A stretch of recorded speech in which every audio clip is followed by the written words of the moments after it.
पाकिस्तान में अब ऐसे लगता है कि हर दूसरा बंदा क्राइम रिपोर्टर बन चुका है। आप यूट्यूब को खोलें, आप फेसबुक को खोलें, बेशुमार ऐसे प्लेटफॉर्म बन चुके हैं कि जिन्होंने एक आधा माइक खरीद लिया है, एक कैमरा ले लिया है और वो घुस जाते हैं कहीं भी इंटरव्यू करने, और किसी का भी इंटरव्यू करने, वो चाहे विक्टिम्स हैं, चाहे कल्प्रिट्स हैं, मुजरिम हैं, मुलजिम हैं, सभी का वो इंटरव्यू कर रहे होते हैं। मैं हैरान हो रहा होता हूँ कि चलो विक्टिम के पास आप चले गए, उसको ये उम्मीद दिलाने कि आपकी आवाज़ बनेंगे, हम आपको इंसाफ दिलाएंगे, आप कुछ कहेंगे तो आपकी आवाज़ हुकूमत तक पहुंचेगी। चलो समझ आता है, गरीब बंदा, मजलूम बंदा, वो सोच लेता चाहे शायद मेरा कोई आसरा बन रहा है, कोई मुझे होप मिल रही है, तो वो दे भी देता होगा इंटरव्यू।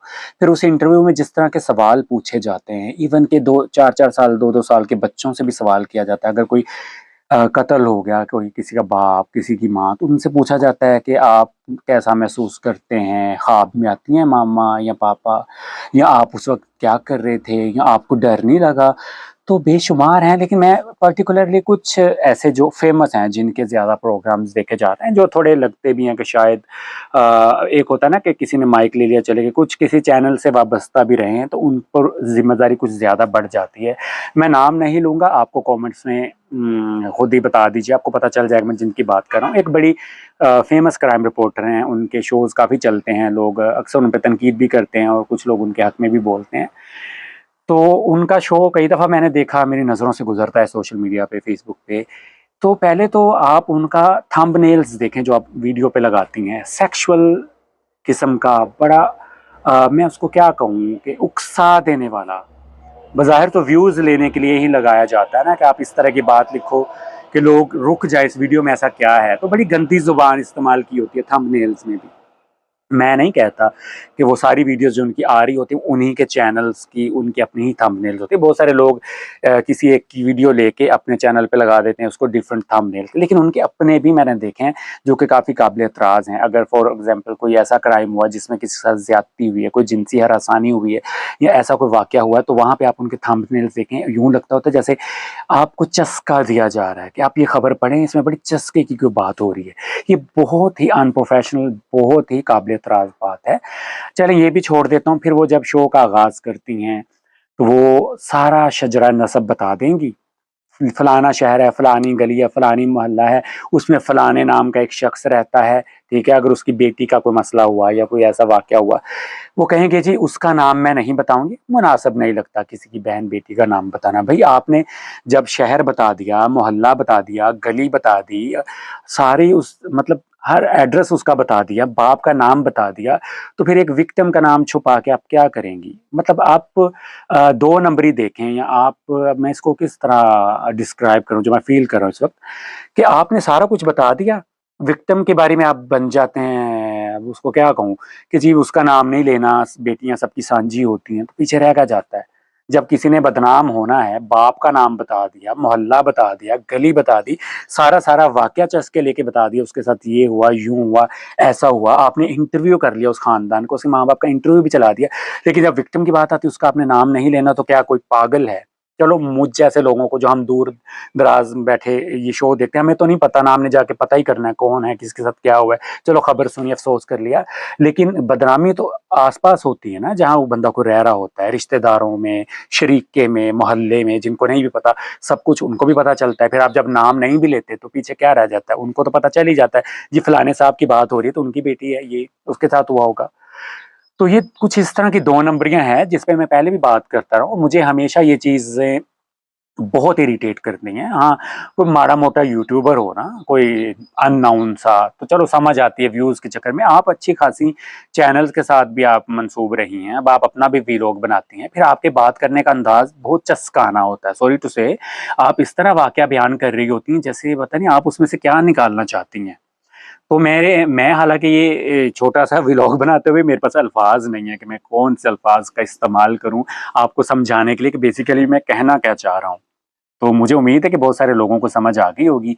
आप लोग जाके उनका अगर मैं नाम नहीं लूँगा, आप लोग जाके, आपको पता है कौन है, तो आप लोग जाके ज़रा थंबनेल्स चेकें। उनके यूट्यूब चैनल पे भी, उनके अपने फ़ेसबुक प्लेटफ़ॉर्म पे भी देखें, किस तरह चस्के ले-लेके खबर को वो शेयर करती हैं। और फिर छोटे बच्चों के साथ किए गए उनके इंटरव्यूज़ देख लें, वैसे ही दिल करता है अपना बंदा सर कहीं दीवार पे मारे कि ये सवाल बच्चों से पूछने वाले हैं, जो आप पूछ रहे हैं, कि मामा ने पापा को क्या कहा, मामा किसी और से भी मिलती थी, बेटा घर में कोई और मर्द आता था, आपकी मामा की किसी से दोस्ती थी। ये सवाल हैं बच्चों से करने वाले। फिर आप उन्हीं के सामने, बच्चे रो रहे होते हैं, उदास होते हैं, आप उन्हीं के सामने कह रहे हैं इन बच्चों की ज़िंदगी बर्बाद हो गई है, मुआशरे में ये कैसे सर उठा के जिएँगे, ये बड़े होंगे तो क्या सोचेंगे, हमारी माँ ऐसी थी, हमारे बाप ने कत्ल कर दिया, हमारा ये। मतलब आप किस तरह कर सकते हैं ये? मतलब एक कॉमन सेंस की बात है, एक आम सा बंदा भी समझ सकता है कि ये बात बच्चों के सामने अगर उनके दिल में नहीं भी आई हुई या बड़े होकर उन्होंने नहीं भी फ़ील करना हुआ वो, तो आपका ये इंटरव्यू तो सारी उम्र के लिए सोशल मीडिया पे रह जाएगा। तो आप तो उनका फ्यूचर तबाह कर रहे हैं। तो आई एम सॉरी टू से, मैं और बहुत कुछ कहना चाहता हूँ। मेरे पास वाक़ई अल्फ़ाज़ नहीं है कि मैं किन अल्फ़ाज़ में इनका ज़िक्र करूँ, इन चीज़ों का। अपनी डिस्क्राइब कैसे करूँ अपनी फीलिंग्स इस बारे में। तो बहुत घटिया है। पहले तो कानून होना चाहिए कोई, और कोई भी मुँह उठा के थाने चला जाता है, मुल्ज़िम को अक्सर मैंने देखा है, मुल्ज़िम है ठीक है, आपने पकड़ लिया, वो वाक़ई कल्प्रिट होगा, मुजरिम होगा, चलो मुल्ज़िम नहीं भी कहते, उसने जुर्म किया।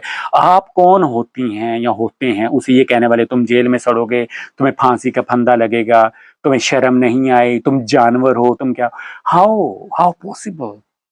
आप कैसे कह सकते हैं किसी को ये? वो चाहे मुजरिम ही क्यों नहीं, आपको ये इख्तियार किसने दिया है? अदालतों ने फैसला करना। और ये क्यों थानों में आने देते हैं पुलिस वाले इन लोगों को इंटरव्यू करने के लिए? दुनिया में कौन-सा क्राइम शो आप ऐसा देखते हैं जिसमें आप मुजरिम के सामने जाके उसके मुँह में माइक ठूस के अपनी भड़ास निकाल रहे होते हैं, व्यूज़ के चक्कर में? ये अखलाकी तौर पे इंतहाई गैर मुहज़्ज़ब सी चीज़ है कि आप मुजरिम का इंटरव्यू कर रहे हैं, आप बच्चों के इंटरव्यूज़ कर रहे हैं, चस्के ले लेके खबर सुना रहे हैं, आपके अल्फाज का चुनाव ऐसा, फिर आप इस्तग़फ़ार भी कर रही हैं साथ-साथ। सॉरी टू से, इनका सारी बातें करने के बाद पता है क्या कहती हैं? तौबा इस्तग़फ़ार, तौबा इस्तग़फ़ार, बंदा किन अल्फाज में इसका ज़िक्र करे। भई आपने सारा तो खोल दिया, कट्टा-छट्टा खोल दिया। ख़ैर मैं ज़्यादा जज़्बाती हो रहा हूँ। सब कुछ तो आप कर देती हैं, थंबनेल तक आप लगा देती हैं, फिर इस्तग़फ़ार पढ़ने का एंड में जाके क्या होता है? तो ठीक है, आप क्राइम रिपोर्टिंग करती हैं, आप करें या आप करते हैं, मैं सबको ही कह रहा हूँ वैसे तो, मेरा एक के खिलाफ नहीं है बेसिकली, सभी के खिलाफ है, लेकिन चूँकि ये तरह प्रोफ़ेशनल भी हैं, चैनल के साथ काम भी करती हैं, तो इसलिए मुझे, और ख़ातून भी हैं, तो मुझे इनका जो है ना समझ में नहीं आता अल्फ़ाज़ का चुनाव। तो बस इस वीडियो में बस इतना ही है। अगर आप लोग किसी चीज़ से इख्तिलाफ़ करें तो आप लिख सकते हैं। हाँ, आप अगर ये कहेंगे कि मुजरिम है तो मुजरिम से अख़लाक़ से बोलना चाहिए। भई अख़लाक़ से ना बोले, मुजरिम को फांसी लटका दें, सज़ा दे दें, लेकिन आप एंकर कौन होते हैं उसको ये कहने वाले कि तुम जन्नत में जाओगे, जहन्नम में जाओगे, जेल में सड़ोगे, या आप उसके साथ गुस्से से क्यों बोल सकते हैं? और उनको आने कौन देता थाने में? ये सबसे पहले सोचने वाली बात है कि ये कानून ही नहीं है।